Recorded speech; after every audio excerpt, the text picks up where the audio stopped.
mugihe yagiye hakuenda yeye peke, ntago yagiye wenyene, akaenda na watumishi yake. ajana n'abakozi biwe. Fanya hivi kama tuko pamoja. Gira gutya nimba turi kumwe. Barikiwa na Mungu. Hezagirwa n'Imana. Aba watumishi yake, aba bakozi biwe bakajenga kisima, bubaka iriba, bakatengeneza kisima. bategura iriba. Iki kisima kia kwanza, iri riba rya mbere saba alimaliza kitengeneza, mugihe bahejeje kuritegura, Biblia inasema Bibiliya iravuga ngo watu wa Gerari, abantu ba Gerari, wa Gerasi, abantu ba Gerasi wakakuja baca baraza wakabeba hii kisima. batwara rino riba. Kisima ya ngapi? Iriba rya kangahe?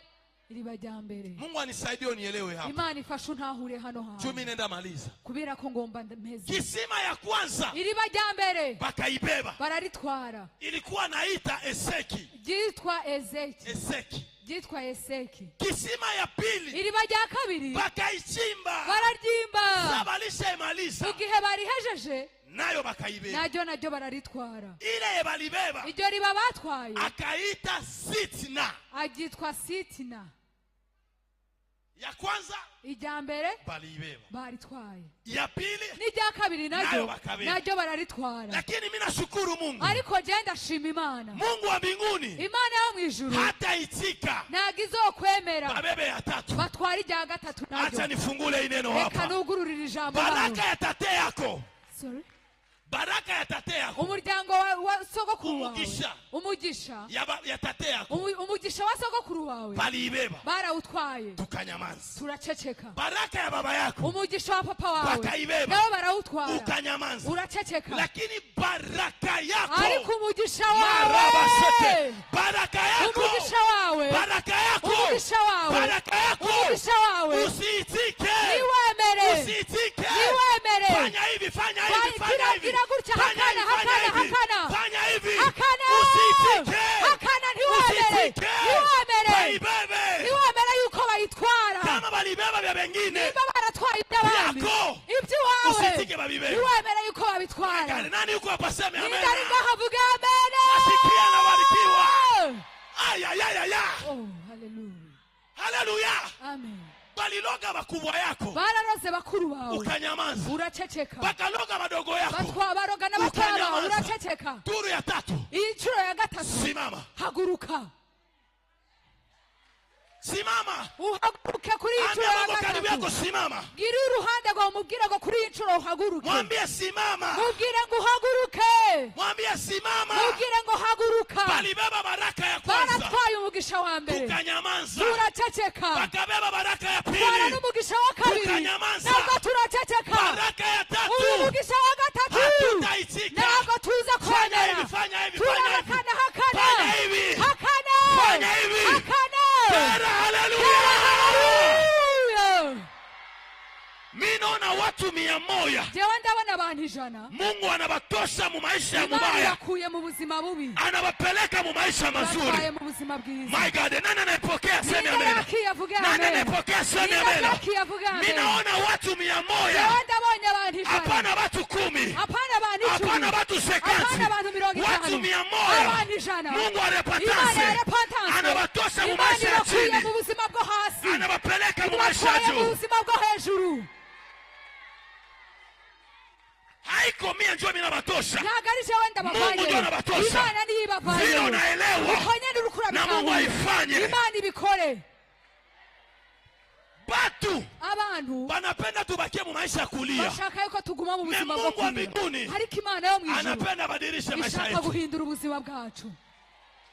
Mwalisema hautaendeleaka, uwavuze yuko utazobandana atakuona unaendelea. azobona urukura bandana. Mwalisema hautabariki uwavuze yuko utazoheza atakuona unabarikiwa. azobona urukura heza. Mwalisema hautafanya bavuze ndoa, yuko utazokora ubukwe ataona live, azobibona biri live n'amaso yiwe, kuvalisha pete. ariko barakwambika impeta. Mwalisema hautazalaka, bavuze yuko utazobyara ataona live, azobibona biri live. unazala mapasa, ubyaye amahasa, unanyonyesha mumoya hapa wongeje umwana umwe na aha mwingine hapa n'undi nawe hano.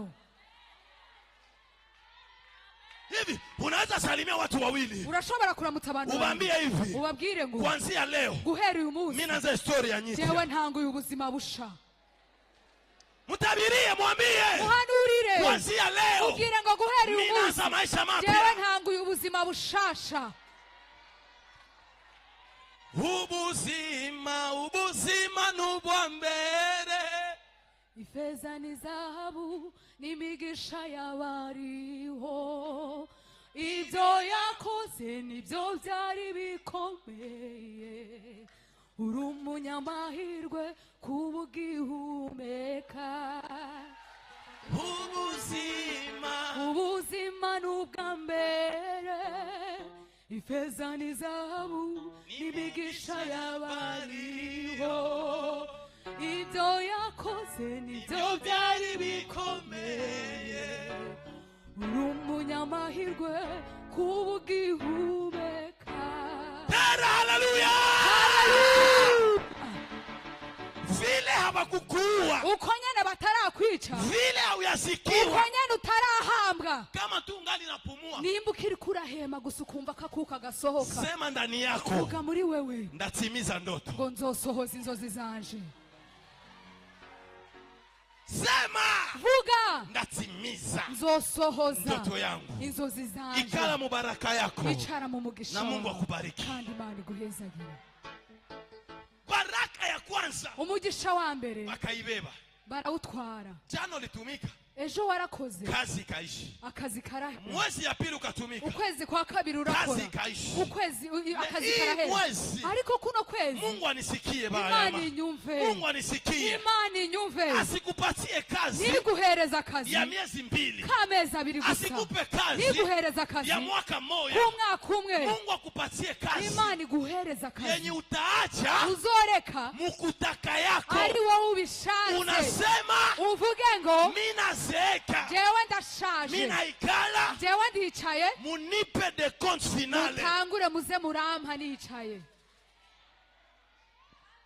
Fiancé wa kwanza alikuchumbia, fiancé wa mbere yarakureheje, akakuacha, aragusiga, no problem. uravuga ati nta Wa kibazo. pili akakuchumbia, uwa kabiri nawe naye araza, akakuacha, nawe aragusiga, sema no problem. uravuga ati nta kibazo. Watatu mwenye atakuya, ariko uwa gatatu agiye kuza, hatakuacha, ntabwo azokureka, hatakuacha. nazogusiga. Bila vya kujiua, biriya byo kwiyica achana nabyo, rekana nabyo, maisha yanaendelea. ubuzima burabandana. Walikuacha, uwakuretse hakujua thamani yako. ntiyamenya agaciro kawe, Walikutupa, uwagutaye hakujua thamani yako. ntiyamenya agaciro Mungu kawe. anakuya kukuletea Imana mtu iraje kukuzanira umuntu mwenye atajua thamani yako. azomenya agaciro kawe. Na usiniambie, nawe ntuzombwire mbone jana nilishindwa. ko mbona ejo yavuze. Mimi nakwambia hivi, jewe ndakubwiye jana ngo ulishindwa, ejo warananiwe, lakini jana ariko ejo haiko leo. ntabwo ari uyu munsi. Jana ilikuwa vendredi, ejo hari vendredi, vule ilianza nyesha. imvura yaratanguye Leo ikirago. samedi, uyu munsi kwa gatandatu jua ilianza waka. izuba naryo ryatse. Jana ejo si tulilamuka shie wote na makoti, twabyutse twese twambaye imipira y'imbeho, baridi iko mingi. imbeho ari nyinshi. Leo ariko uyu munsi tukalamuka tuvale makoti, twabyutse tutambaye amakoti jua iko. kubera ko izuba ryari ririho. Sikia, umviriza, mateso ya jana ibibazo by'ejo ni ya jana, ni by'ejo nyene, na furaha ya leo kandi umunezero w'uyu munsi Ni ya nawe leo. ni uyu munsi. amahoro Yesu atanga, ibibazo tukabibona nk'ibitariho, tukagendera mu butsinzi. unaimba vizuri kweli. Yesu atanga, haruwaka hengi ibibazo tukabibona kwibitariyo, tukagendera ubutsinzi. Yoko nasania vitakuua, ibyo uri kuribaza ko bizokwica havitakuua. ntabwo bizokwica. Atoko na lota mubaya, nubwo uri kurarota nabi, mie mina kuhakikishia jewe ndabikwemeje, unaendaanza historia nyipya na ugiye Mungu. gutangura ubuzima bushasha. Unaendaanza historia mpya na Mungu. Sorry? Unaendaanza historia mpya ugiye na Mungu. gutangura inkuru shasha n'Imana. Unajua mtu akilota vibaya umuntu yarose nabi analamukaka vibaya abyuka nabi na anashinda vibaya. kandi akirirwana nabi. Mimi nasema uongo? ndabeshe? ukirota vibaya, iyo warose nabi unalamukaka vibaya, ubyuka nabi na unashinda vibaya. kandi ukirirwa wumva utameze Na neza. ukirota vizuri, ariko iyo warose neza unalamukaka uko unacheka, ubyuka utwenga, unashinda uko unacheka, ukirirwa utwenga, na magharibi uko no ku mkicheko. mugoroba uguma uri mu ntwengo gusa. Juu ya nini? kubera iki? Ulilota warose vizuri. warose neza. Kila mtu mweko hapa, umuntu wese ari ngaha, mwenye balozi biko nalotesha ndoto za mubaya, abarozi bariko batuma arota inzozi mbi. Mungu anisikie, Imana inyumve, akutoshe mwile ulimwengu igukure muri iyo si ya kulota vibaya, yo kurota nabi, uanze lota vizuri. utangure kurota neza. Kama tu unapokea, nimba gusa wakiye, tera haleluya. tera haleluya. Mama, kisima ya kwanza iriba rya mbere baliibeba, bararitwara. mimi napenda aba batumishi ya Isaka, jewe ndakunda aba bakozi ba Isaka. bakasema hivi, baravuga ngo hivi banabeba ya kwanza, uku batwaye iriba rya mbere hayakuwa njoo mwisho, ntago biraba iherezo, tuchimbe ya pili. turabe ko twokwimba irya kabiri. Maombi ya jana uliomba, amasengesho y'ejo Mungu warayasenze, akuijibia. Imana ntago Omba yayasubije. tena ya leo ongera jamani, usenge uyu munsi kandi ongera usenge. ongera usenge Yenye uliomba jana, uko wasenze ejo, pia uliomba jana, ibyo wasabye ejo hata uyabiona, nubwo utarabibona omba. senga. Hata hayakujibia Mungu, nubwo Imana itaragusubiza Omba. senga. sikia utamu ya maombi. umviriza uburyohe Kama bw'amasengesho. itachi ya leo Mungu ayajibia, nimba icyo uyu munsi Imana itaragisubiza, ongeza ya pili. ushiraho n'icya kabiri. Kama ya pili nimba ayajibia, icya kabiri Imana itaracisha, ongeza ya tatu. shiraho naco n'icya gatatu. Kama yajibia ya nimba tatu, icya gatatu itacishe, ongeza ya ine. icya kane cishireho. Kama yajibia ya ine, icya kane nimba kitarishugwa, ongeza ya tano. shiraho n'icya gatanu. Kama yajibia icya ya tano, gatanu nimba kitarishugwa, ongeza ya shiraho sita. n'icya gatandatu. Inawezekana birashoboka Mungu iko natengeneza na Imana majibu iriko zote, irategura ibyo byose umaze gusaba, kisha hama atakayesijibia limoya. ikibisubiriza rimwe. Ndio maana Israeli niyo mpamvu Isirayeli inamupenda, jewe ndamukunda. anaimba hivi, araririmba ngo Isirayeli muririmbe, genda usenge wongera usenge, utandukanye kusenga kwawe, kuko ariho zagukiriza, nzatanga ingabo nyinshi zipfe ku bwawe.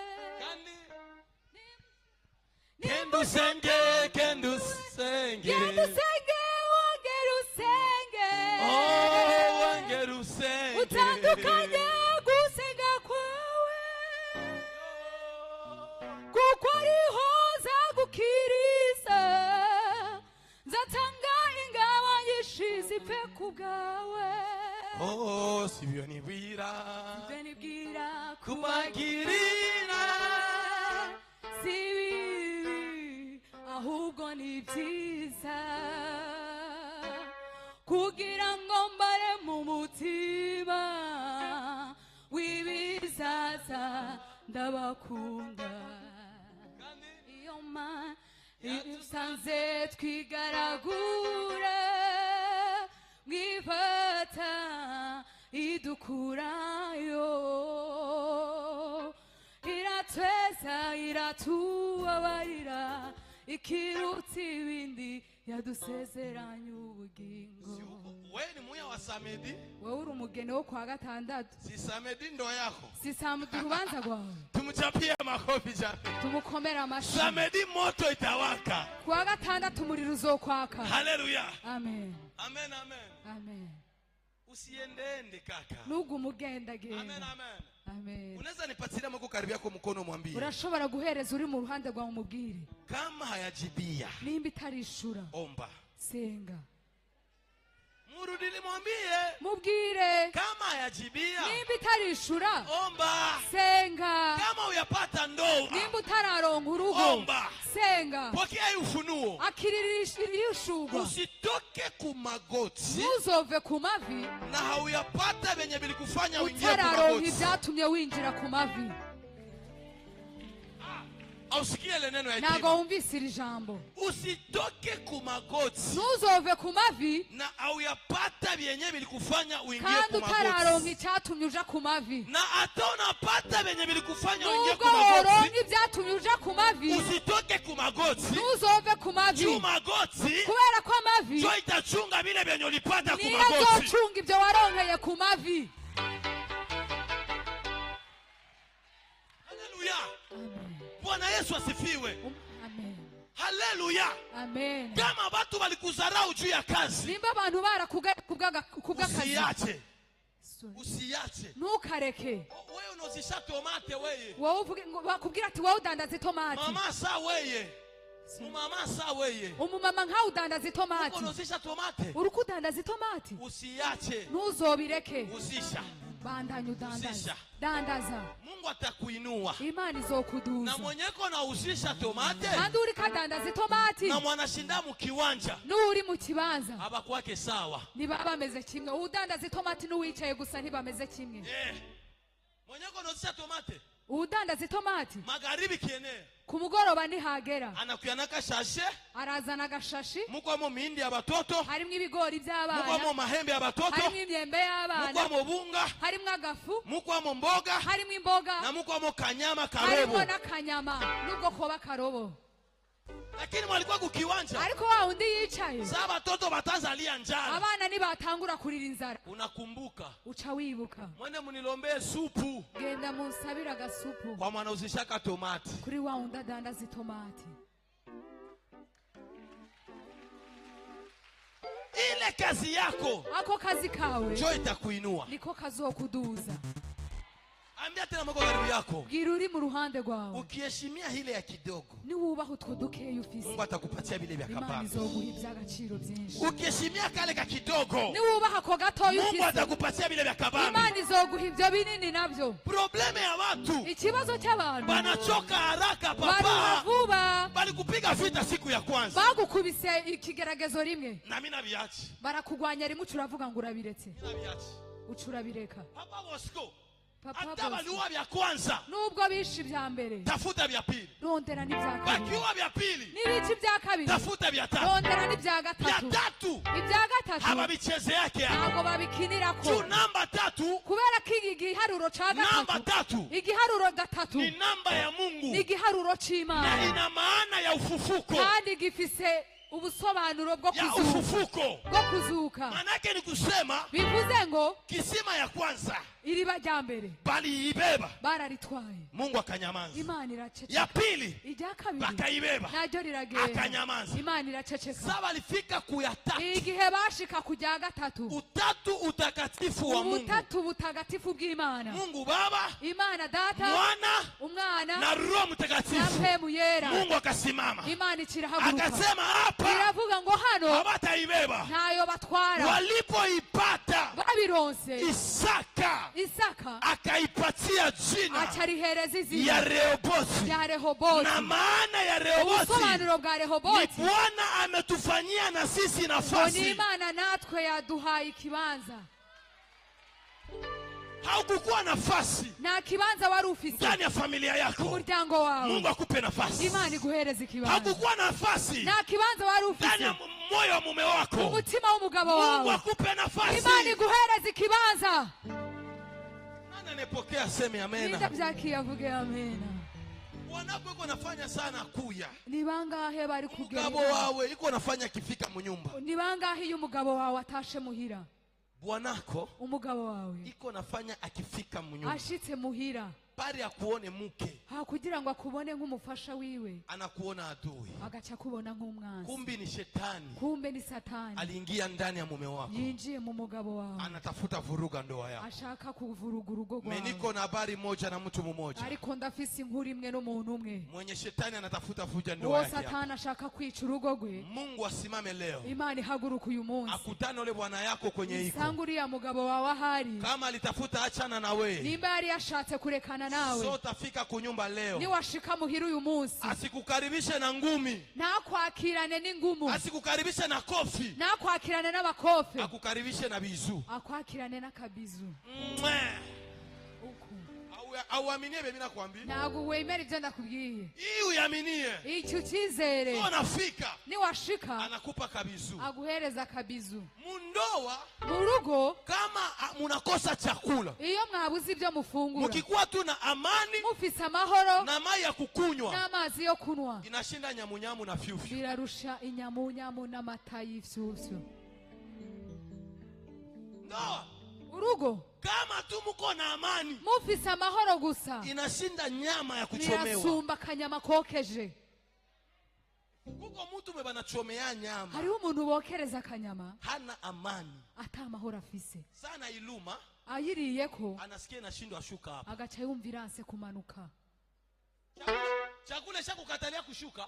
Uramaze kurya inge ngo zanke kumanuka. Zona bimeza. Ubimize. Bari bishuke. Hakugira ngo bimanuke. Machozi njo inashuka. Amarira kabari yamanuka. Mungu atusikie. Imani twumve. Atubadilishie ile maisha. Iduhindurire ubwo buzima. Atubadilishie maisha. Iduhindurire ubuzima. Sema amena kubwa. Vuga amena nini? Sema amena kubwa. Vuga amena nini? Tumalizie mwiki kitabu. Duhereze muri kino gitabu. Luka sura 5. Luka igice cha 5. Mstari wake wa 4. Ku murongo waho wa 4. Msomaji yuko wapi? Alisafiri? Msomaji mwenyewe kwa nisomee jameni. Umusomyi ari ngaha dusomere. Luka sura 5. Luka igice cha 5. Mstari wake wa 4. Ku murongo waho wa 4. Nasoma katika jina la Yesu. Ndasomye mwisi. Hata alipokwisha kunena, nubwo yahejeje kuvuga, alimwambia Simoni, abwira Simoni, tweka mpaka kilindini, tupa mpaka kilindini. Mpaka kilindini. Igiswahili cyo muri Biblia yako. Mweko na Kiswahili ya Kirundi atusomee. Nani atatusomea mkirundi? Hakuna msomeaji mweko na Biblia hapa jameni. Turasoma mu izina rya Yesu. Luka igice ca 5. 4 hadi 6. Ku murongo wa 4 kugeza kwa 6. Ahejeje kuvuga abarira Simoni ati gira mwidamba muterere insenga zanyu murobe. Simoni aramwishura ati aterega mwigisha twakesheje ariko kubw'ijambo ryawe ndaterera insenga. Amen. Shuka pale chini kidogo. 6 nasema nini? 6. Babigize bararoba ifi nyinshi cyane. Insenga zabo zigomba gucika. Amen. Nani anaipokea hii neno? Ninde yakira ijambo? Tuko musomo Siela. Turi mu cigwa Siela. Inasema jaribu tena. Rivuga ngo gerageza kandi. Ambia ale karibu yako jaribu. Gira uri mu ruhande rwawe gerageza. Bwana alikukatala wa kwanza. Uwa mbere nimba yarakwanse. Fiancé wa pili akakukatala. Wa kabiri nawe akakwanga. Jaribu tena kupenda. Gerageza kandi gukunda. Nilikutana na dada mumoya. Nahuye n'umukobwa akaniambia baba. Arambwira ngo papa. Mimi sina bahati ya bagarso. Jewe nta mugisha w'abahungu. Kila garso mwiko ananipenda. Umuhungu wese yankunze. Ananikatala bila sababu. Acanya nta mpamvu. Sai. Akakanya. Hakuna mwenye niko naye. Nta numwe turi kumwe. Na roho yangu. Kandi umutima wanje. Ilishachukia kila garso. Wamaze kwanga umuhungu wese. Nikamwambia. Ndamubwira ngo. Usibachukie. Ntubanke. Penda tena. Kunda kandi. Penda tena. Kunda kandi. Mungu atakuletea mumoya. Imani izokuzanira umwe. Mwenye atakubana. Azogufata. Na nakuambia. Kandi akubwire. Atonafanya nini? Ati nubwo ukora iki. Sitakuacha. Ntago nzokureka. Jewe. Siku nilimubanaka huyu mtoto mama. Umunsi namufashe uyu mwana mama. Nilisema hapa utatoka. Ndavuga ngo hano ntaguhava. Hapa mimi nakubana. Vuga. Hano ndagufashe. Hautaenda fast. Nta hantu na hamwe uzoja. Bakaniambia. Barambwira ngo ujya. Ni mtoto wa apotre. Ni umwana w'intumwa. Hautamuweza. Wewe ntuzomushobora. Nikamwambia pale. Ndavuga ati hariya. Ninapana. Jewe ndafashe. Pale kuko pesi yangu Jaden. Hariya hariho mutoya wanje Jaden. Akasema hivi. Aravuga ngo Bile biko nasema ni vya bongo. Ivyo ukuravuga ni iby'ubuwe. Wewe hawezi pendana na mtoto wa apotre. Wewe apotre. ushobora gukundana n'umwana w'intumwa. Nikamwambia mie. Ndamubwira ati jewe. Nilishajisinye. Naramaze kwisinya. Nakukua mikuwe. Ibiba bibe. Mimi nabeba huyu mtoto. Jewe ndamutwaye uyu mwana. This is my wife. Huyu ni mke wangu. Umugore wanje. Nimemubeba papa sister. Naramufashe. Amen amen. Kama vya jana viliharibika. Nimba ibyajo byarapfuye. Jaribu tena leo. Ongera ugerageze iby'uyu munsi kandi. Kama kama jana ulihomba musoko, nimba ibyaje warahombye mu isoko, genda kandi mu isoko. Kama ile kazi ya kwanza iliisha, nimba kariya kazi ka mbere karaheze, kazi ya pili, ongera urondera akazi ka kabiri, kazi ya pili, hariho akazi ka kabiri. Amen, amen. Mwache nibachekeshe kidogo. Mureke ndabatwenze gato. Hakuna mama mwenye iko hapa, nta mama n'umwe ari ngaha mwenye kukatalaka garso atigeze yanka umuhungu. Na hakuna mama mwenye iko hapa, kandi nta mu mama n'umwe ari hano mwenye bakukatalaka nawe batanse. Kuko bebalikataliwaka, hariho abanswe, na kuko bebalitikiwaka, hariho n'aba mekumwisho, ariko nyuma balipata ba maisha yao, bararonka biwabo.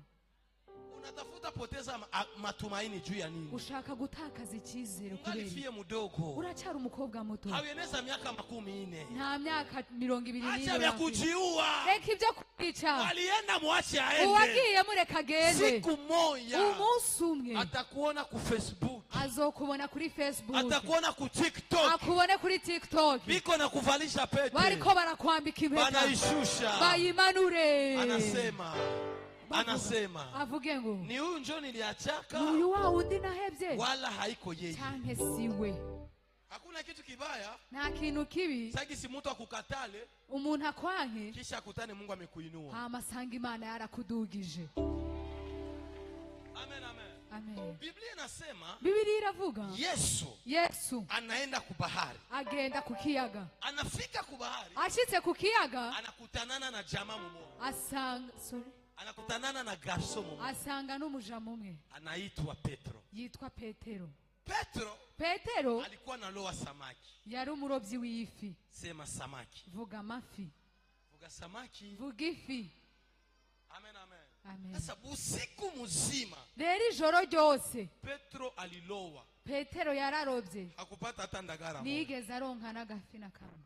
Akajiuliza, aribaza, ni zambi njo nilifanya? ni icyaha nakoze? Biko hayo bimeze gute? Busubuhi mu gitondo Yesu akakuya, Yesu araza, akamwambia, aramubwira, Petero, nipe bato yako, mpereza ubwo bwato bwawe nihubirie amo, ndabuvugire mu butumwa. Yesu akaanza fundisha. Yesu atangura kwigisha. Niruhusu nikwambie hivi, nyemerera ndakubwire, siku zote Yesu atatembelea maisha yako, iminsi yose Yesu azogendera ubuzima bwawe. Usitarajie yake kushindwa, ntuzokwizere gutsindwa canke ngo utegereze gutsindwa. Siku zote, iminsi yose utakuwa na Yesu ndani yako, uzoba ufise Yesu muri wowe. Usitarajie yake kushindwa, ntuzoza urindira gutsindwa. juu Yesu akikuwa ndani ya mtu, kubera iyo Yesu ari mu muntu, ni ushindi ya tosha, n'ugutsinda guhagije. Amen, amen. Amen. So Petro anaona Yesu, rero Petero abonye Yesu, akasema njoo hii. aravuga ngo ngiye. Yesu akaanza fundisha. Yesu atangura kwigisha. Alipomaliza, ahejeje, akamwambia Petro, kuya sasa. baramubwira ati, Petero ngwino rero, kamata ile file yako, fata urwo rusenga rwawe. Yes, urusenga, ego mukirundi ni urusenga. Yes. Amen, amen. Amen. Kamata ile nyavu yako, ati fata urwo rusenga rwawe, uitupe mu bahari mukono ya kuume, urute mu kiyaga mu kuboko kw'iburyo. Petro akangalia Yesu, Petero araba Yesu, akacheka, aratwenga, akasema huyu mzee, abwira ati uyu muzehe niko sana tafuta nipotesia wakati yangu, ashaka kuntakariza umwanya. Anajua venye nilifanya usiku, arabizi ibyo naraye mu ijoro ryose na sikupata kitu, akaba nta n'ikintu narose. acha nikwambie, reka ndakubwire, Mungu, Imana haiko mwanadamu, ntago ari umwana w'umuntu, na akili ya Mungu kandi ubwenge haiko bw'Imana akili za mwanadamu, ntago ari ubwenge bw'abana na njia b'abantu, za Mungu kandi inzira z'Imana si njia za wanadamu, ntago ari inzira z'abana b'abantu. Sikia, mwimbaji mmoja anaimba hivi, umviriza umuririmbyi umwe yararirimbye, inzira za wene biso gutabara zari bimeze nk'inzozi ku Banyisirayeli, wakuye Yosefu n'umugabo agera ku cyo wamusezeranije. Mana, ineza yawe yasanze abana b'Isirayeli i Gosheni, kandi ugira neza wasanze Mefiboshethi i Lodebari, nanje ageza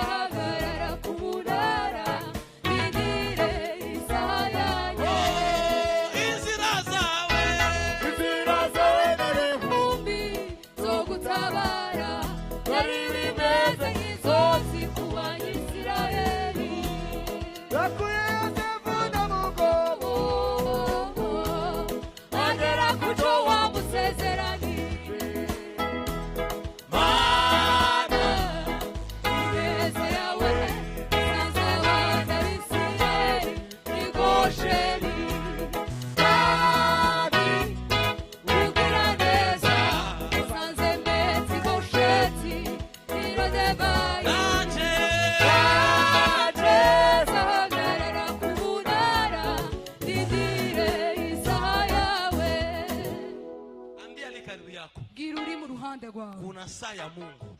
Sorry? Kuna saa ya Mungu. Hariho isaha y'Imana. Haumwambie jamani. Nago ubwiye nshuti. Mwambie kuna saa ya Mungu. Hariho isaha y'Imana. Samedi. Kwa gatandatu. Ubiriza kakachambo. Ubiriza kakano. Samedi. Kwa gatandatu. Yale premier.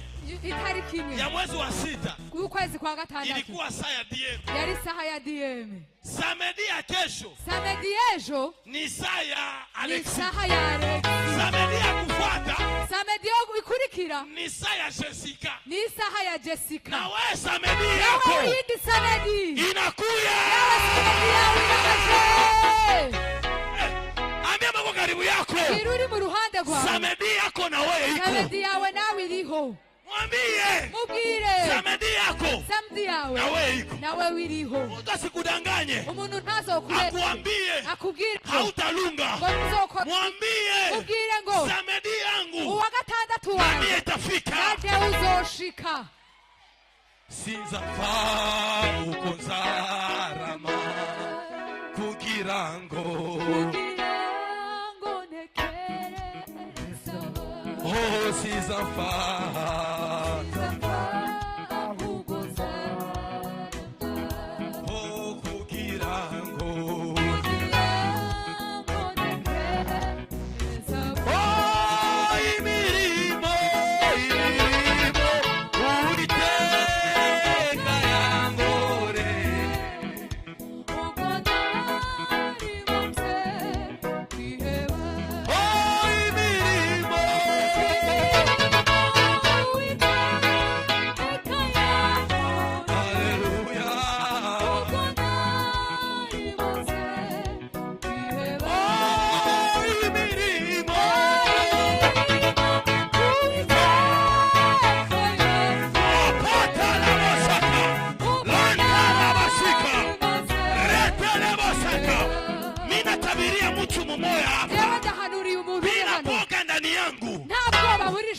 Nisikie. Imani inyuve. Atakwano kutoka kendoa. Ukiwanyu hatava y'urugo. Mungu atoshe ndoa mu maisha yako. Imani kuru urugo mu buzima bwawe. Hata watoto yako. Nubwo abana bawe. Uko naona banaanza haribika. Ubona ko batanguye kononeka. Mungu anisikie. Imani inyuve. Akupatie furaha. Guhereza umunezero. Petro akasema. Petero. Ibi nilibifanya. Ibi nabikoze. Na sikuona kitu. Ariko nta kintu nabonye. Usiku mzima. Ijoro ryose. Sikuona kitu. Nta kintu nigeze. Na kila mwenye analowaka. Umuntu wese aroba. Anapataka samaki usiku. Aronka ifi mwijoro. Lakini. Ariko we. Yesu anaambia Petro. Asabwira Petero. Mwibu subuhi. Muri kino gitondo. Kamata ile jirafu yako. Utorgo rusenga rwawe. Uitupe mu bahari. Urute mu kiyaga. Acha nikwambie. Reka ndakubwire. Usubuhi ya leo. Muri kino gitondo. Mchana ya leo. Umurango w'uyu mwanya. Mungu anisikie. Imani inyuve. Anisikie. Imani inyuve. Anisikie. Imani inyuve. Akufanyizie muujiza. Igukorere igitangaza. Yenye watu wataona. Abantu baza kubona. Baseme ni Mungu ametenda. Bavuge ngo ni Imana yakoze. Amen, amen. Amen. Siku zilipita. Mu minsi heze. Dadi ametuuliza. Dadi aratubajije. Beba najua kwa Sioni wote. Abazi kwa Sioni bose. Batie mkono juu. Washira ukuboko hejuru. Kama unajua kwa Sioni. Nimbuzi kwa Sioni. Fanya hivi. Duza ukuboko. Sote tunajua kwa Sioni? Twese kwa Sioni turahazi. Nani mwenye Sioni anajua kwake? Ninde Siona ziwiwe ngaho. Fanya hivi. Uzi ko Siona ziwiwe nawe aduza ukuboko. Mwenye Sioni anajua kwake. Uwo Siona ziwiwe nawe aduza ukuboko. Afanye hivi.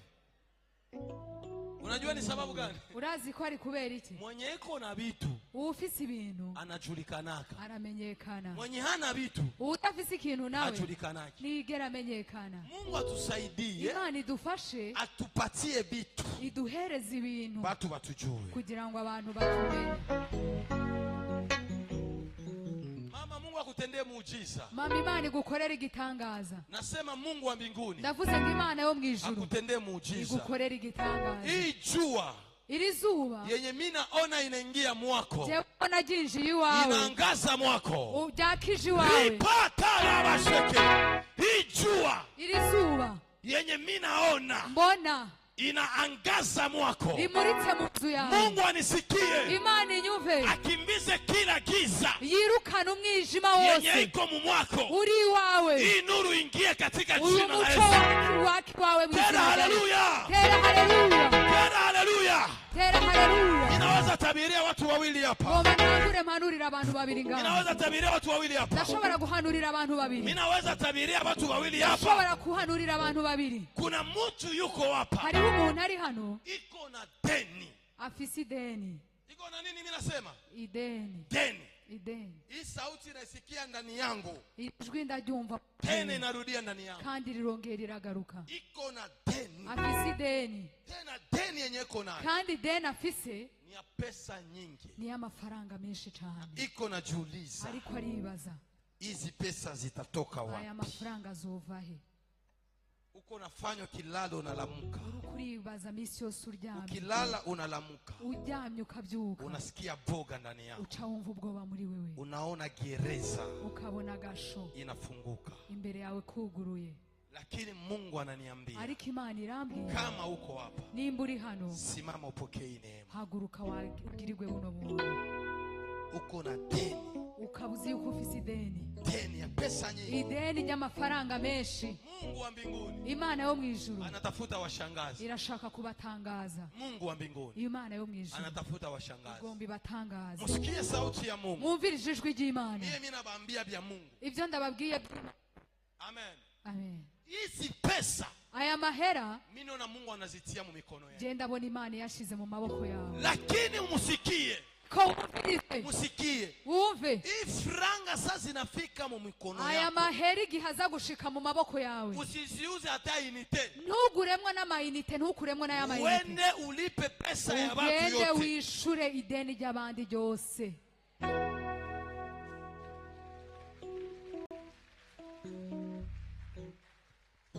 Nyorosha mikono yako mbili. Duza maboko yawe abiri. Mataielewa yu nabii.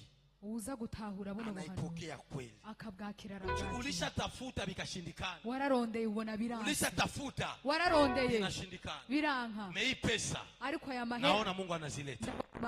Baba, katika jina la Yesu. Ninaombea kila mtu ambaye amesimama hapa. Iko na madeni alishajiuliza zitatoka wapi pesa. Mungu naye sema nami. Kama unakuya lipia watu madeni, kila mtu mwenye iko hapa Bwana, mwenye iko na deni, kabla hii wiki yenye tunaanza yaisha, mfungulie mulango ya pesa, mfungulie mulango ya pesa, mfungulie mulango ya pesa, apate pesa, alipe deni, apate pesa, alipe hizi pesa. Kwa jina la Yesu, ninafungua mikono, iguse pesa, tunakuchapia makofi na vigelegele, katika jina la Yesu. Mungu akulipie ile deni. Imani kwishurira ideni. Katika jina la Yesu. Jina la Yesu. Sema amena kubwa. Amena nini? Sema amena kubwa. Vuga amena nini? Rudilia, sema amena kubwa. Vuga amena nini? Papa, Mungu akulipie ile deni wewe mwenyewe unaelewa. Papa, wowe bitahuye Imana yishura iryo deni. Imana haiko dieme. Ntago ari dieme. Mungu Imana haiko Alexi wala Elize. Ntago ari Alexi canke Elize. Mungu ni Mungu. Imana ni Imana. Anajua probleme nyoko nayo. Irazi kibazo ufite. Na siku ya leo kandi kuri uyu munsi ataimaliza. Iraza kugiheza. Salimia watu wa ino waambie. Abantu banu babwire ile probleme itaisha. Ico kibazo kirahera. Wa ino waambie. Bane ubabwire. Wa ino waambie. Bane babwire. Wa ino waambie. Bane babwire. Wa ino waambie. Bane babwire. Wa ino waambie. Bakize bane babwire. Bane babwire. Haleluya. Haleluya. Kukwimisozi gosi Yerusalem ikuiteka gosabe werehe nonuka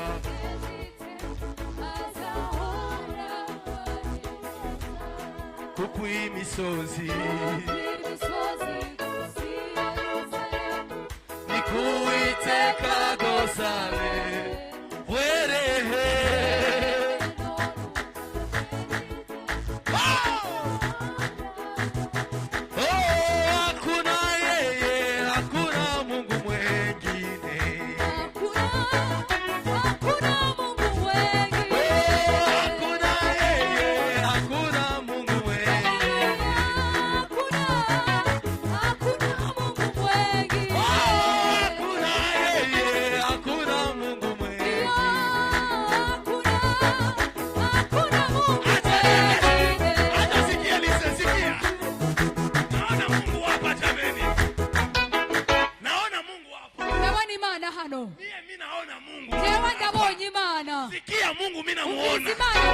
anashuka hapa leo, yamanutse hano uyu munsi, anaanza ponya magonjwa ndani ya miili ya watu. indwara. Marabashaka. Oh, hallelujah. Retala boshika. Naona Mungu anashuka, ndabona Imana imanutse, anaanza ponya watu magonjwa. gukiza abantu Kuna barwaye. mtu iko hapa, Hari umuntu ari hano alikuwa na gonjwa kichwa, yahora arwaye umutwe, alikuwa anasikia kichwa kinamuluma, yahora yumva umutwe umurya, anasikia kama vile ataguruka, akumva umengo yoguruka, lakini Mungu ananiambia ariko Imana irambwiye utatoka hapa urava hano leo uyu munsi uko mzima. uri muzima. Rapasatarabashika. Hakuna Mungu mwengine.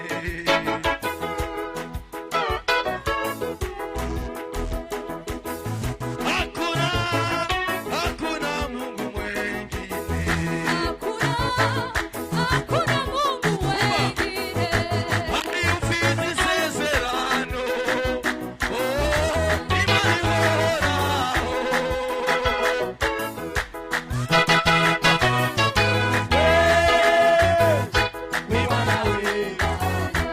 Aliufizi sezerano.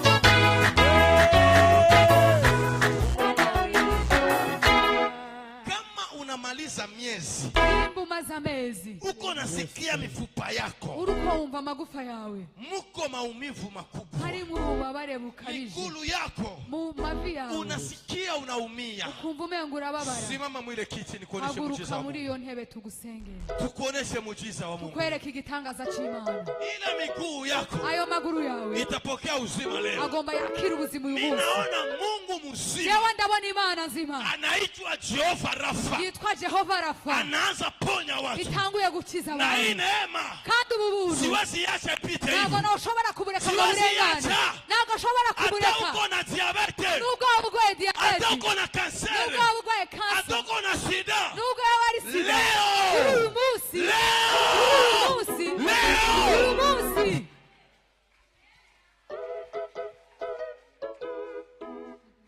kamata mikono yako mbili, fata amaboko yawe abiri uitie kuile miguu. ushiraho kuri aya maguru. Rapa santa rabashaka. Retereka rabashika. Mungu wa madhabahu ya repentance, Mungu uliyefanya agano na baba yetu hapa, ninakualika Mungu, ponya hii mifupa, ponya hii mifupa, ponya hii mifupa, ponya hii mifupa. Ewe magonjwa ya magoti,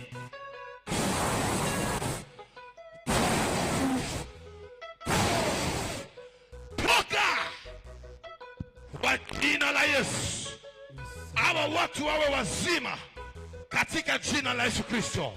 Amen. Tembea mara 3. Tambuka inshuro zitatu. Tembea tu pale kwenye huko, tembea pale kwenye huko. Aho uri Mungu akuponye. Imana igukize. Tembea tena, tembea Tambuka tena. kandi genda Mungu genda. aponye ile mifupa. Imana ikizeho maguru. Mungu aponye ile mifupa. Imana ikizeho magufa. Mungu aponye ile Imana mifupa. ikizeho magufa. Mungu aponye ile Imana mifupa. ikizeho magufa. Sirima kidogo, sirima kidogo. Imana gatoya, simba gato. Ngwino, ngwino, ngwino, ngwino. Oh, anaponya Yesu, anaponya Sirima Yesu. kidogo.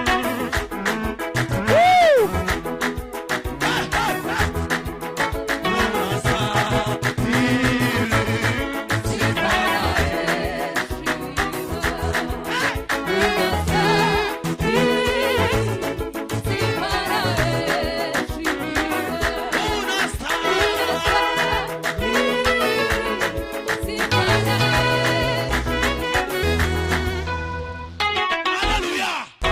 Tera hallelujah ingomezi. Tera haleluya y'inkomezi. Unaweza nisaidia? Urashobora kumfasha. Usalimie mtu mumoyo, mwambie Uramutse. asante Mungu Urakoze Mana. kuona na mimi napona. Kubona nanje nkize. Mumoya tu mwambie. Ugarusa umubwire. Mwambie Mungu ashukuriwe. Uganga Imana ishimwe. Kuona na mimi Kubona napona. nanje nkize. Ikala mubaraka yako. Icara mu mugisha wawe. Sema amen. Vuga amena. Sema amen. Vuga amena. Sema amen. Vuga amena. Petro Petero akaambia Yesu, abwira Yesu hii kazi aka kazi tulishatumika. nagakoze. Mama yangu Anyesi Mama wanje Anyesi akasema aravuga ngo kama kutumika nimba ari gukora nilishatumika, nakoze, lakini ariko siyapata kitu. nta kintu ndaronka.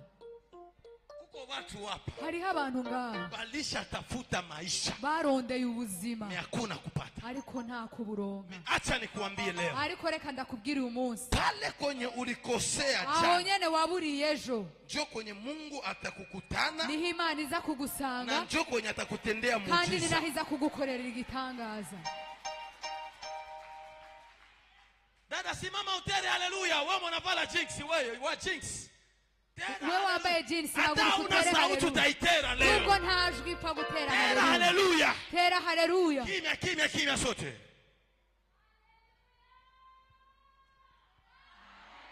Ya pili, ya kabiri, tera ya tatu, tera ni ya gatatu.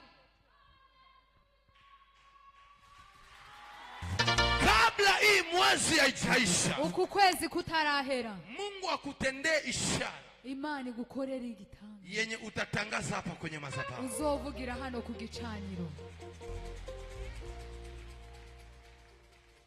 Sema amen. Vuga amen. Sema amen. Vuga amen. Sema amen. Vuga amen. Sema amena. Vuga amen. Alishatumika, Yarakoze hakuna matunda. ariko nta byamwa bihari. Mesa Yesu alifika. Ariko igihe Yesu yahageze, Sema akafika Yesu. vuga ngo Yesu arahashika. Vuga Yesu arayashika. Vuga ngo Yesu ahageze. Yesu ahageze. Nuko ego vyose bavyumvise. Ego. Zuko uko nyene mwavyumvise. Yesu amaze kushika. Yesu amaze gushikaho. Amen. Amen. Akamwambia Aramubwira ngo tupa iterera mkono wa kuume mu kuboko kw'iburyo ile nyavu yako. ubwo rusenga rwawe. Petro akasema, Petero aravuga, nilitumika nakoze vikashindikana, birananirana, lakini kwa neno lako. ariko kubw'ijambo ryawe. Hapana neno langu, Apana ijambo ryawe, neno. ijambo Neno la nani? rya Yesu. Neno la nani? Rya Yesu. Nabwarumu numwibeshe ivuze irabikora orurema nibozina ijambo rirarema ijambo ry'Imana rirarema ijambo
natupa. Ndariterera. Ambia ni karibu yako. Bwira uri mu ruhande rwawe. Haiko dieme njoo anasema. Ntabwo ari diema bivuze. Neno la Mungu. Ijambo ry'Imana. Jaribu tena. Gera kandi. Tupa tena. Terera kandi. Jana ulitupa. Ejo waratereye. Ikakatala. Biranka. Leo ariko neno la Mungu linakwambia. Ijambo ry'Imana rirakubwira. Ongera uterere. Fanya nini? Ukora iki? Tupa. terera tupa. terera Alipotupa, aterere. Biblia inasema, Biblia iravuga ngo angalia hapa, raba ngaha yanise pardon, akaanza pandisha ile acatangura File. kudu ruriya rusenga. saa anapandisha, Mu gihe yari karaduza akasikia kilo, aca yumva biraremeye, akasema avuga atoya siasikia vya hivi depuis mina sinari zalo, bwigere numva ibi bintu kuva natangura kuroba. akabulula kidogo, Araduza buke buke, akasikia biko nguvu yumva biraremeye, sana, piga alicho hivi, atereye akona busamaki butatu bunaruka, aca abona ubusamaki butatu buraduze, alilalamika, arasakuza Yakobo, aravuga ati Yakobo, Yohana, Andrea, jo, nimuze. sikia ufunuo nyeko hapo, Umvirizi uhishurwa riri hano hantu. baraka zenye Mungu atakupatia Imigisha Imana igiye kuguhereza haziko zako wewe ntabwo peke. ari iziwawe gusa. Umva, Baraka yenye Mungu atakupatia imigisha Imana igiye haiko kuguha yako wewe ntabwo peke. izoba iyiwawe gusa. Mungu anakia kukubariki, Imana iraje kuguhezagira, familia yako ijue, umuryango wawe ubimenye, marafiki bajue, inshuti zawe zibimenye, ndugu bajue, na kanisa ijue. n'ishengero ribimenye. Akabarikiwa, Arahezagirwa. Amen. akasema Aravuga ngo mimi ni mwenye dhambi, jewe ndi umunyabyaha, nimetembelewa na Bwana. nagenderewe n'Imana. Kwenye Yesu anafika Aho Yesu ageze ni matokeo ya ajabu, havayo tangaza. ibitangaza bikomeye. Amen, amen. Amen. Mimi natafuta ombea mtu mmoja, Ngomba nsengera umuntu umwe ngaha. haleluya, Amen. mwenye iko na mateso, Azi yuko afise ibibazo, ulishapitia mateso, waraciye mu bibazo, waganga wakashinda, abaganga barananirwa, wasomi wakashinda. abize nabo birabananira. Tujaribu Mungu sasa. Tugerageze Imana rero. Amen, Amen. amen. Amen. Kuna watu Hariho abantu walikuwa wameshafunguliwa, walikuwa wameshafunguliwa, bagakwiye kuba barugururiwe, walikuwa wameshafunguliwa. barugururiwe. Hii muda pia Uyu mwaka kandi nasikia sauti ya Mungu inaniambia ndumva ijwi ry'Imana rirambwira anatafuta fungula watu. ishaka gufungura abantu, kugurura abantu. Mie kikawaida yangu Jewe ubisanzwe nikimaliza ubiri, iyo mpejeje kuvuga ubutumwa, napana maike, apana mikrofoni, napana mikrofoni, ndatanga mikrofoni iyo mpejeje kuvuga ubutumwa, wengine wanafanyisha maombezi, abandi bakoresha amasengesho. lakini saizi Ariko uyu mwanya nasikia neema ya kufanyisha numva ubuntu maombezi. bwo gukoresha amasengesho. Yes. Amen, Amen. amen. Hallelujah. Tunatafuta omba. Tugomba dusenge. Simama kwa miguu yako. Haguruka ku maguru yawe abiri. Yes. Kama unaamini Imba wizeye kama Mungu yupo, yuko Imana iriho, utamuona leo. uraza kuyibona uyu munsi. Usikie vitu vya Mungu ananiambia. Umviriza iby'Imana imbwira. Kuanzia leo Guhera uyu munsi mpaka 0 kugeza saa sita y'ijoro utakuwa ulishakuwa na ushuhuda. uza kuba ufise Yeah. Yes. Hallelujah. Haleluya yako yanibariki. Haleluya yawe nirambeza. Hallelujah. Haleluya yawe nirambeza. Kuanzia leo Guhera uyu munsi sai uyisaha uyu mpaka mwanya 0 kugeza saa sita y'ijoro wewe guse mkono yangu. ngwino ukore mu kuboko kwanjye. Mungu wa mbinguni Imana yo mu ijuru atakuwa alishakupatia kuba ushuhuda. yamaze kuguha intahe. Kushukuru. Kesho Ejo mtashuhudia. uzoshima. Sikia. Hivi watu wanasimamaka hapa Ibe abantu bahagarara aha wanaanza shuhudia. bagatangura Wewe gushima, uko na basikiliza. wowe ukaguma ubumviriza. Kesho Ejo ni turu yetu. natwe n'igihe cyacu, Bo banaikala, abicaye banaikala. bo bicare, Sie tunashuhudia. twebwe natwe dushima Imana. Yes. Hallelujah. Mimi nisemake hivi Elise.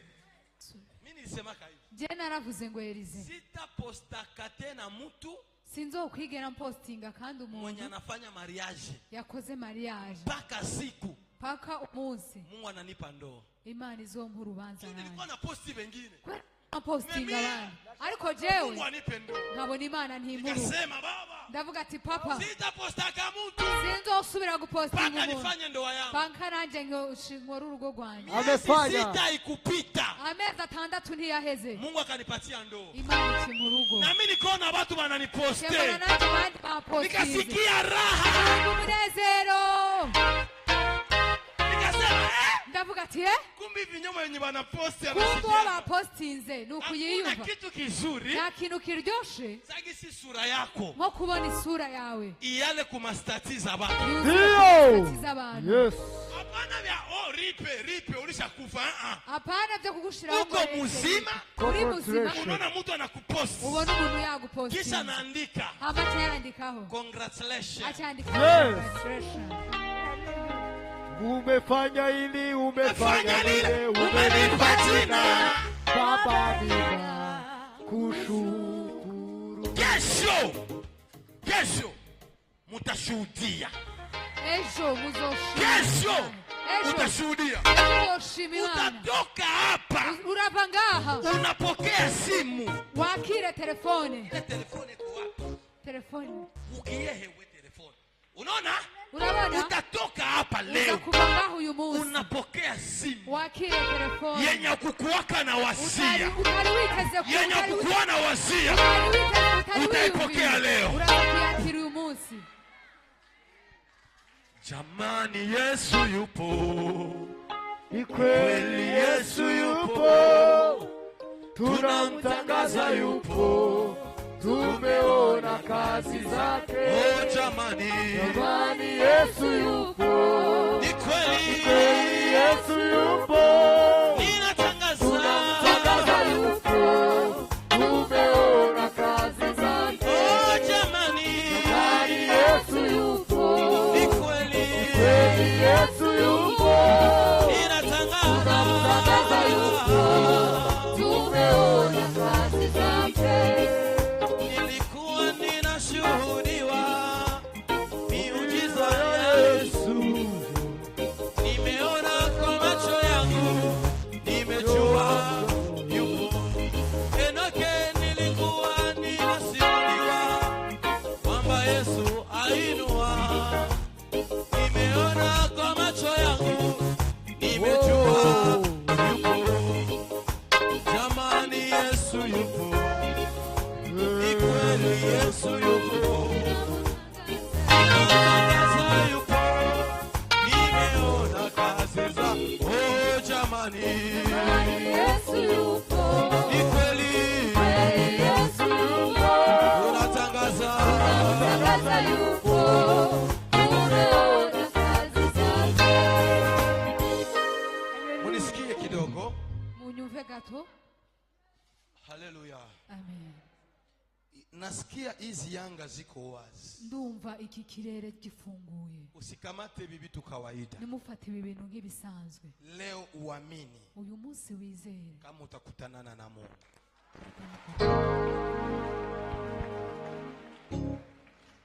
Mulamshe wale watoto wanalala hapo. Mubyutse abo bana baryamye. Tafute kwenye mtawatia. Uraba ahantu bashira. Haleluya. Amen.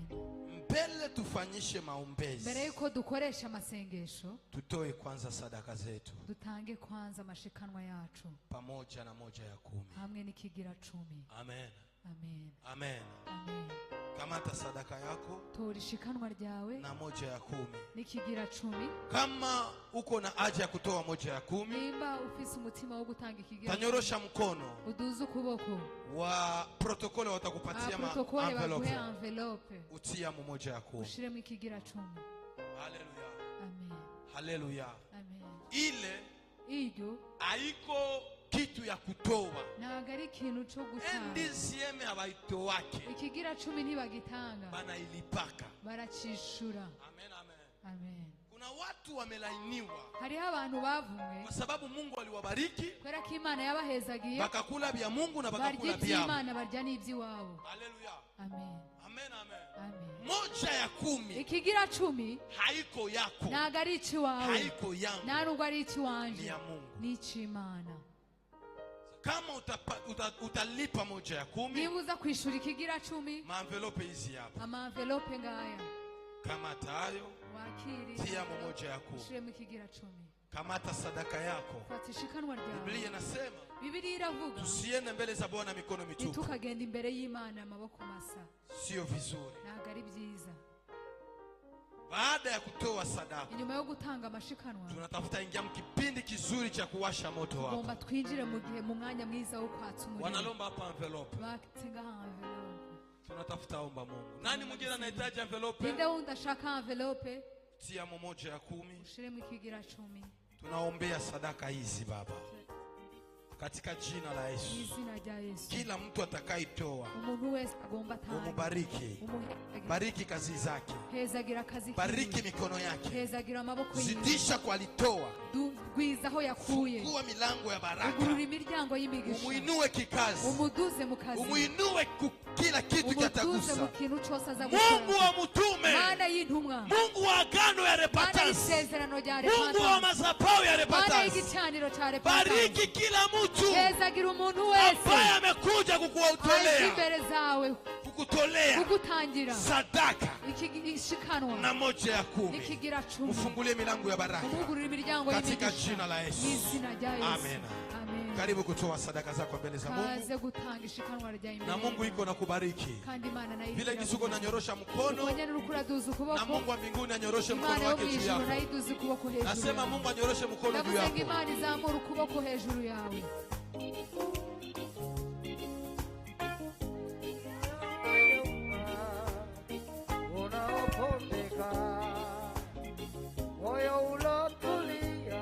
Vile jisuko natoa, na Mungu akubariki. Mimi ni kama nani, uniinue, unifinyange Bwana kama upendavyo. Unifundishe Bwana kama upendavyo.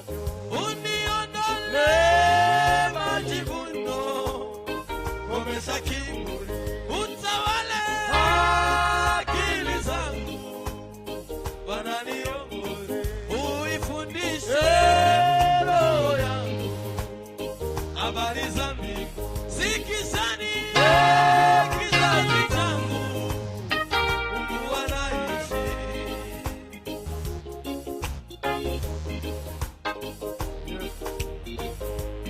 Hallelujah. Hallelujah. Mama Agnes.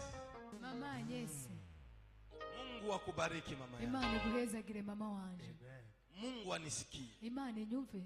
Naona Mungu wa mtume, ndabona Imana y'intumwa anaenda kwenye mume wako yupo. Igiye aho umugabo wawe ari. Naona anamulinda. Ndabona imurinze. Naona kuna roho, ndabona hari himwemu ya magonjwa y'uburwayi ilitafuta mufuata, yashaka kumukurikirana. Lakini naona neema ya Mungu, ariko ndabona ubuntu bw'Imana inamchunga, buramurinze. Nasikia sauti ya Mungu, ndumva ijwi ry'Imana inaniambia hivi, nirambwiye ngo kabla mwezi huu wa 12 kuishi, kwezi kwa 12 kutarahera, kuna mapepo hariho impemu ilikuwa najiandaa, yari kiritegura kufanya maafa ndani ya familia yako, kufanya danger mabaya ndani ya familia, gukora ibintu bibi mu muryango wawe. Lakini hii maombi yenye ulikuwa naomba pale, ariko amasengesho wari wicaye ngaho urukurasenga, naona inapanda mu mbingu za Mungu, ndabona iduze mu mana, inavuruga ile mipango ya walozi na wachawi, ivuruzi yo migambi yose y'abarozi. Na Mungu ananiambia, kandi Imana irambwiye 2025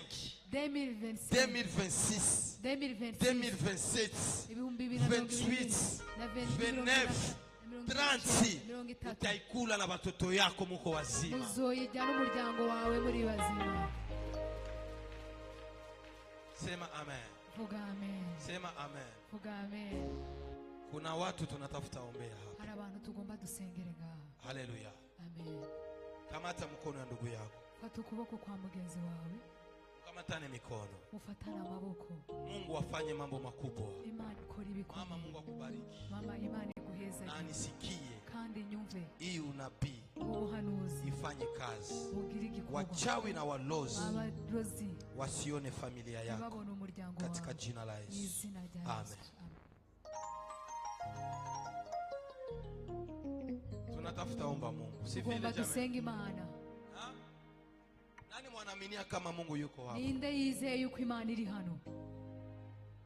Kamata sasa mikono ya ndugu yako, fata rero ukuboko kwa mugenzi wawe, alafu funga macho yako, ugara amaso,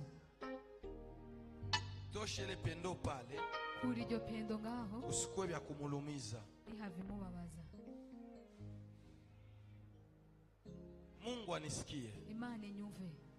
Mungu anisikie. Imana inyumve. Akupatie ushuhuda. Iguhereze intahe.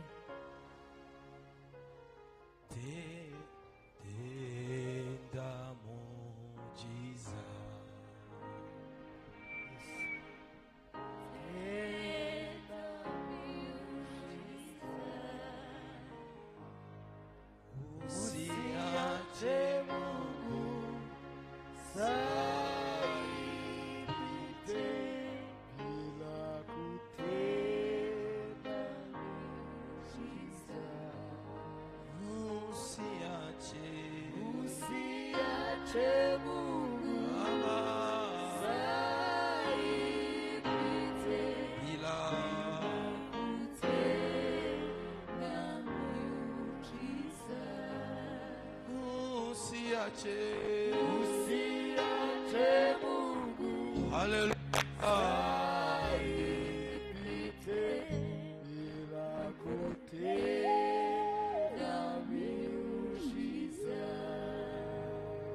Baba Mungu, katika jina la Yesu, Mungu utendaye mambo ya ajabu,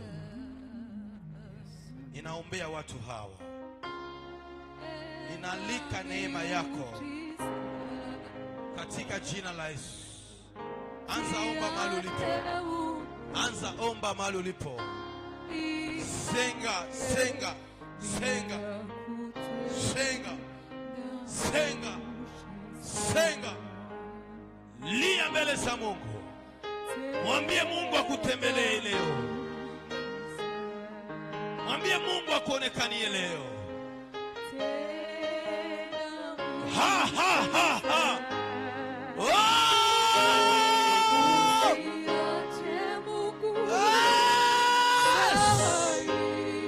Jesus, Jesus, Jesus. Jesus, Jesus. Jesus, Jesus. Jesus, Jesus.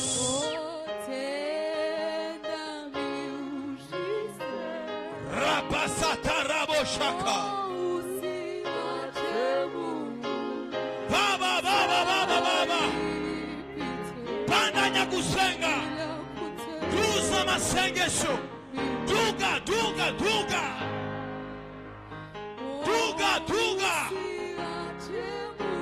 Baba, badilisha maisha. Badilisha maisha. Badilisha maisha. Badilisha maisha. Badilisha maisha. Mwambie Mungu abadilishe maisha yako. Mwambie Mungu abadilishe maisha. Mwambie Baba, nimechoka. Mwambie Mungu, nimechoka.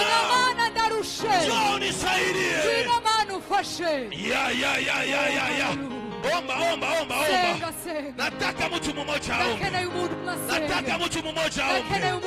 Nataka mtu mmoja aombe. Nataka mtu mmoja aombe. Nataka mtu mmoja aombe. Nataka mtu mmoja aombe. Nataka mtu mmoja aombe.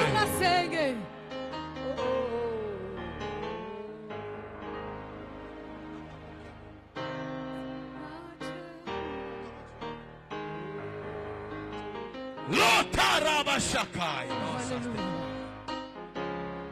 Baba Mungu, katika jina la Yesu, funga macho yako, ita Mungu.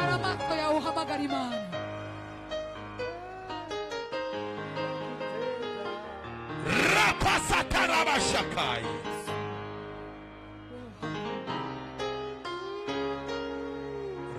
Risantarabashakai.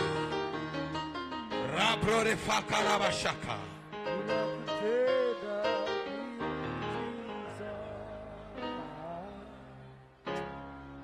Usiache Mungu saidite. Hallelujah. Kutenda.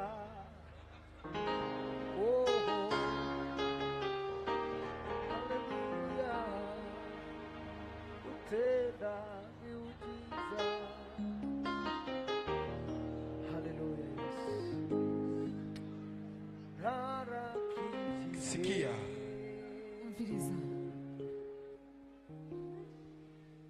Kuna mtu Mungu anatafuta kufungua hapa. Hallelujah. Dada, niko naomba. Narukonda senga. Naona wanakufunga sana. Ndabona barakugaye cyane. Lakini naona neema ya Mungu. Ariko ndabona ubuntu bw'Imana Inakuja kukusaidia. uje kugufasha. Hivi umefika hapa. Ukunyene wageze aha. Kuna neema ya Mungu unataka potee. Hari ubuntu bw'Imana ugomba wakire. Uko nasikia moyo yako haiko vizuri. Wumva umutima wawe utameze neza, unasikia roho yako haiende wumva vizuri, umutima wawe utagenda neza, ninaona neema ya Mungu ndabona ubuntu bw'Imana inakia kukusaidia. buje kugufasha. Bibiko muweye Ibiri muri wewe inatafuta kukuachililia. bigomba bikure kure. Funga macho yako. Ugara amaso yawe. Oh, tala balafanda la boshaka. Mungu uliye hai, Mungu ufanyaye mambo makubwa, kila vilivyo ndani ya mwili vitoke, toka kwa jina la Yesu. Hayo jina la Yesu Kristo, toka. Arabasaka ilon sastefai, toka kwa jina la Yesu, toka kwa jina la Yesu, toka kwa jina la Yesu, toka kwa jina la Yesu, kwa jina la Yesu.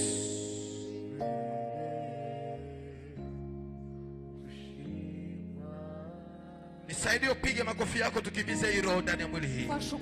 Piga makofi yako tukimize roho ndani ya mwili hii. Kwa jina la Yesu, kwa jina la Yesu, kwa jina la Yesu. Toka. Ekura.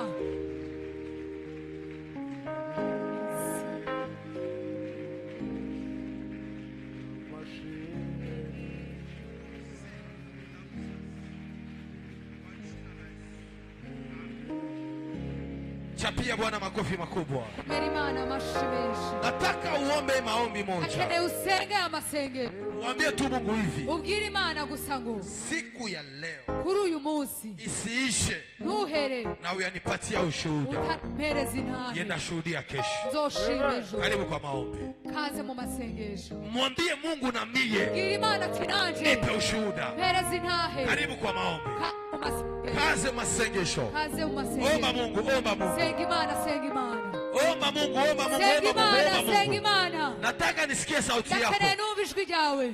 Sipendi nisikie sauti ya ntabwo mikrofoni. nkeneye kumva ijwi rya mikrofoni. Wewe njoo uombe. Wewe ni wowe shaka kusenga. Mwambie Mungu. Ubwire Imana. Akupe ushuhuda. Iguhereze intahe. Ulishazarauliwa. Warasuzuguwe. Ulishachekelewa. Waratwenzwe cyane. Watu walishakuacha. Abantu barakuretse. Sulilie sasa Mungu. Rindira nturirira Imana. Sulilie sasa Mungu. Ririra Imana. Mwambie Mungu. Bwira Imana. Na mie nipe heshima. Ati Imana nanje mpisho. Na mie unikumbuke. Bwira Imana ati nyibuka. Na mie unitendee muujiza. Bwira ati nanje nkorera igitangaza. Kwa jina la Yesu. Izina rya Yesu. Tenda mambo makubwa. Kora ibikomeye. Tenda mambo ya ajabu. Kora ibitangaza. Tenda mambo ya ajabu. Kora ibikomeye. Tenda mambo ya ajabu. Kora ibikomeye. Tenda mambo ya ajabu. Kora ibikomeye. Omba mahali ulipo. Senga Omba mahali ulipo. Omba mahali huri ulipo. senga. Omba mahali ulipo. Senga huri. Sijasikia unaomba Ntabwo Mungu. ndumva yuko urukura senga. Sijasikia Ntabwo unaomba. ndumva isengesho. Nataka uombe Mungu. Ndakeneye yuko usenga. Nataka uombe. Ndakeneye yuko usenga. Wengine wananyamaza. Abandi baracecetse. Lakini ile mapepo ariko izo mpemu azinyamanze. zo ntago zicecetse. Wachawe wanyamaze. Abarozi nabo ntibacecetse. Kadiri uko unapiga ile mikono uko nyene yako. uriko urakubita amaboko usenga. Mungu aiwashe moto. Imana yatse umuriro. Yesu uko unapiga ile mikono. Mungu awashe moto ile mikono. Kwa jina la Yesu. Kwa jina la Yesu. Omba mahali ulipo. Senga mu kibanza huri. Omba. Senga. Omba. Senga. Omba. Senga. Ndio omba. Senga. Katika jina la Yesu. Katika jina la Yesu. Katika jina la Yesu. Katika jina la Yesu.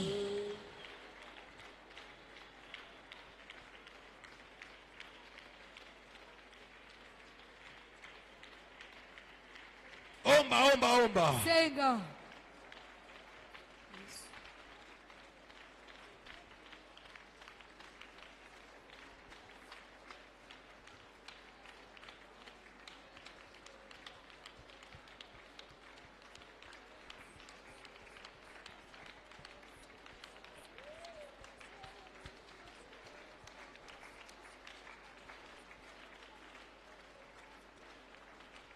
Yes, nasikia mtu iko naomba. Nasikia mtu iko naomba. ndumva umuntu ariko arasenga, Nasikia mtu iko ndumva naomba. umuntu ariko arasenga. Omba, omba. Senga, senga. Piga ile mapepo ikimbie. Kubita izo mpemu zihunge. Piga ile mapepo Kubita ikimbie. izo mpemu zihunge. Piga ile mapepo ya Kubita izo mpemu masikini. z'ubukene. Piga ile mapepo ya Kubita iyo masikini. mpemu y'ubukene. Piga ile mapepo. Kubita iyo mpemu Kwa damu ya mu Yesu. maraso ya Yesu. Bwana asante Yesu urakoze kwa siku ya kuri leo. uyu munsi. Maana umetenda mambo makubwa Urakoze gukora ibikomeye katika jina la mu Yesu. izina rya Yesu. Kamata telefone Fata yako. telefone yawe. Mungu uliye hai, Mana uriho, ninakuamini. ndakwizeye, Naamini uwezo wako. nizeye ubushobozi bwawe, Naamini maajabu yako. nizeye ibitangaza byawe. Mungu unayenisikia, Mana unyumva, siombe Mungu Bali, sinsenze Imana yindi, siombe Mungu Dagoni, sinsenze Imana Dagoni, naomba Mungu wa kweli. senze Imana y'ukuri. Kila mtu anayeweka simu yake Umuntu juu, wese ashize telefone yiwe na hejuru, huyu ambaye hana simu kandi uyu nawe adafise telefone lakini anaweka mikono yake ariko juu, akaba ashize amaboko yiwe hejuru, ninawaombea ndabasengeye wapokee simu ya baraka, bakire telefone y'umugisha, wapokee simu ya bakire baraka, telefone y'umugisha, wapokee simu ya bakire baraka, telefone y'umugisha, wapokee simu ya bakire baraka, telefone y'umugisha, wapokee simu ya bakire baraka, telefone y'umugisha, pokea simu ya akira baraka, telefone y'umugisha, pokea simu ya akira baraka, telefone y'umugisha, pokea simu ya akira baraka, telefone y'umugisha, pokea simu ya akira pesa, telefone y'amahera, pokea simu ya akira pesa, telefone y'amafaranga, pokea simu ya akira pesa, telefone y'amahera, pokea simu ya kazi, akira telefone y'akazi, pokea simu ya kazi. akira telefone y'akazi. Mungu wa repentance Imana ya repentance akutendee mambo makubwa igukorera ibikomeye katika jina la mu Yesu. izina rya Yesu. Amen. Amen. Hivi kuna mtu anaweza tera haleluya? Hariho umuntu yotera haleluya.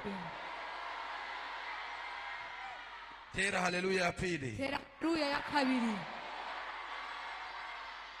Tera haleluya ya gatatu. Tera haleluya ya gatatu. Tera haleluya ya kane Tera haleluya ya ingomezi. kane. Tera haleluya ya gatano Tera ingomezi. haleluya ya gatanu y'ingomezi. Tera haleluya ya gatandatu Tera ingomezi. haleluya ya gatandatu y'ingomezi. Tera haleluya indwi.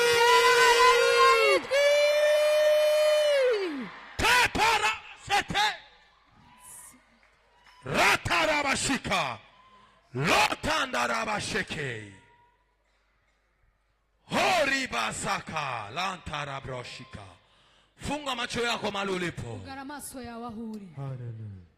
Funga macho yako mahali ulipo. Gara maso yawe aho uri.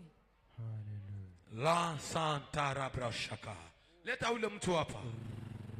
Zana uwo muntu ngaha. Raproresatarabashika. Toka kwa jina la Yesu. Toka kwa jina la Yesu. Toka kimbia. Toka kimbia. Toka kimbia. Fire! Fire! Fire! Fire! Moja, mbili, tatu. Ninawasha moto. Nawasha moto. Ninawasha. Kai! Chapia Bwana makofi makubwa. Komera Imana amashyi. Kuna neema ya Mungu Hariho ubuntu bw'Imana inafanya kazi sahihi. bukoze igikorwa uyu Nisikie mwanya. niwaambie. Nyumviriza ndababwire, Sio kawaida yangu kusema si bisanzwe kuvuga hii maneno. aya majambo, Lakini kuna watu hapa. ariko hariho abantu ngaha Mungu wa repentance Imana ya repentance anabadilisha historia ya maisha. ihinduriye ubuzima bwabo. Haleluya, haleluya. Utatoka hapa. Urava ngaha, Mungu amekutendea muujiza. Imana yagukoreye igitangaza.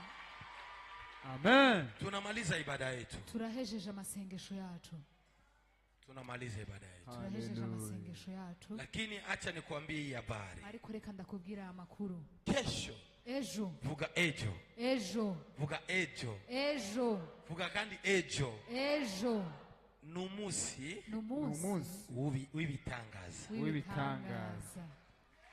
Ayaya. Amen. Ejo Ejo. numusi n'umunsi w'ibitangaza. w'ibitangaza. Ukikosa Niwabura Ubuze. manake ni mapepo ilikukosesha. ni mwe mu mbizi zo bazatubura. Unisikie jameni. Unyumvirize mugenzi, Atoko na rendezvous kesho. nubwo wowe ufise rendez-vous imeze gutejo, Uistope kwanza. uyihagarike kwanza. Haleluya. Unasikia? urabyumva Atoko na rendezvous. nubwo waba ufise rendezvous Uistope kwanza. uyihagarike Atoko na panga safari kesho. nubwo waba uriko urapanga urugendo ejo Sema stop. uvuge ngo ndaguhagaritse kwanza Naenda siku ya kwanza. uzogende ku wa mbere Me kesho. ariko Kesho. ejo Usikose. ntuzobure Kuna neema itafanyika hariho hapa. ubuntu buzoba hano Yenye haiko ya kawaida. atari ubusanzwe. Amen. Amen. Amen. Nani mwanaaminia Mungu wa mtume Ninde hapa? yizeye Imana y'intumwa hano? Ha? Nikienda lakini Ninagenda nasiambia huyu mama hiki kitu. nabwiye uyu mama iki kintu Ndakosa amani. nza kubura amahoro. Mwache nimwambie haki. Reka ndakimubwire. Nimwambie? Ndabimubwire? Wala niache. Canke ndabireke? Nimwambie? Ndamubwire. Mama pale nyuma. Mama hari inyuma. Unavala linets. Wambaye linete. Unavala linets. Wambaye linete. Uko na nywele ya rouge. Afite imishatsi. Simama kidogo. Ahaguruke gato. Mama, Mungu ananiambia nikwambie hivi. Mama, Imana irambwiye ngo ndakubwire ngo hizi nyakati iki gihe Mungu akupe neema. Imana ikugirira ubuntu, iguha ubuntu. Upende kazi yake. Upende kazi ya Mungu. Ukunde igikorwa c'Imana. Upende sana kutumikia Mungu. Ukunde cyane gukorera Imana. Upende sana kutafuta Mungu. Ukunde cyane kurondera Imana. Sababu kubera ko kuna mipango hariho imigambi yenye haiko ya bien atari myiza kwenye maisha yako, ku buzima bwawe, lakini naona neema ya Mungu ariko ndabona ubuntu bw'Imana imekuokoa. burakurokoye. Mungu ananiambia nikwambie, Imana irambwiye ngo ndakubwire, ongeza tena maombi, ongereza kandi amasengesho, ongeza tena kuombewa, ongeza kandi gusengerwa, na Mungu wa hii madhabahu kandi Imana y'iki gicaniro atakuwa nakusaidia. izobirikira gufasha. Chapia Bwana makofi. Komera Imana amashi menshi. Nilikuwa nasema nariko ndavuga kesho ejo usikose. ntuzobure. Amen. Amen. Kesho ejo usikose. ntuzobure. Kutakuwa kipindi kizuri hazoba hariho igihe cyiza cha unabii cy'ubuhanuzi na cha deliverance. na deliverance. Amen, amen. Amen. Amen, amen. Amen. Salimia ali karibu yako, ramutse uri mu ruhande mwambie rwawe hivi, umubwire ngo usikose kesho. ntuzobure ejo. Mwambie tena, mubwire kandi mimi nakusi jewe ndakwinginze usikose kesho. ejo ntuzobure. Mutumie batu, utumire abantu, mubalike, mubatumire, mubabwire baje kusiku ya kesho, bazoze ku munsi w'ejo. mwende na neema ya Mungu wa mugende n'ubuntu repentance bw'Imana bwa iwe repentance pamoja nanyi. bugendane namwe. Baba, ninaombea kila mtu ambaye alikuja na Mana maji, ndasengeye umuntu wese yazanye amazi, hii maji igeuke damu ya aya Yesu mazi ahinduka amaraso yawe. kote kwenye